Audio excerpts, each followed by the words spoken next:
জাতীয় ঐক্য প্রতিষ্ঠার আহ্বান আর নানা আয়োজনে নিউ ইয়র্কে রক্তাক্ত জুলাই আগস্ট অভ্যুত্থানের বর্ষপূর্তি উদযাপন হয়েছে। এ উপলক্ষে রোববার নিউ ইয়র্কের জ্যাকসন হাইটসে ডাইভার্সিটি প্লাজায় জুলাই বিপ্লবের প্রদর্শনী, দোয়া মাহফিল, কুইজ, কবিতা পাঠ, আলোচনা সভা ও দেশাত্মবোধক সঙ্গীতানুষ্ঠানের আয়োজন করা হয়।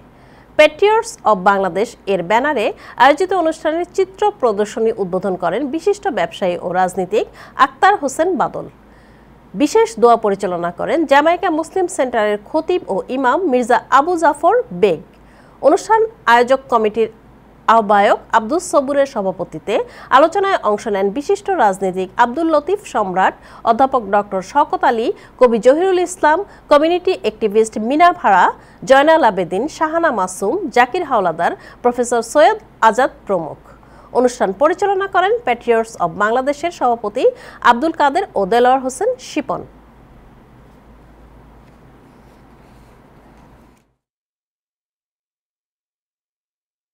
গণহত্যা হয়েছিল, ফ্যাসিবাদ মুক্ত করতে যে সমস্ত ছাত্র জনতা আত্মহতি দিয়েছিল তাদের চিত্র প্রদর্শনী আমরা এখন উদ্বোধন করতে যাচ্ছি। ততদিন পর্যন্ত চলবে যতদিন স্বৈরাচার থাকবে আমাদের দেশে। আমরা এভাবেই আমাদের দেশকে ভালোবাসা দিব। অনেক দূরে থাকি আমরা, তারপরও দেশের ভালোবাসা অবিরাম। সন্ধ্যার পরে আমাদের মূল বক্তব্য চলে আসছি।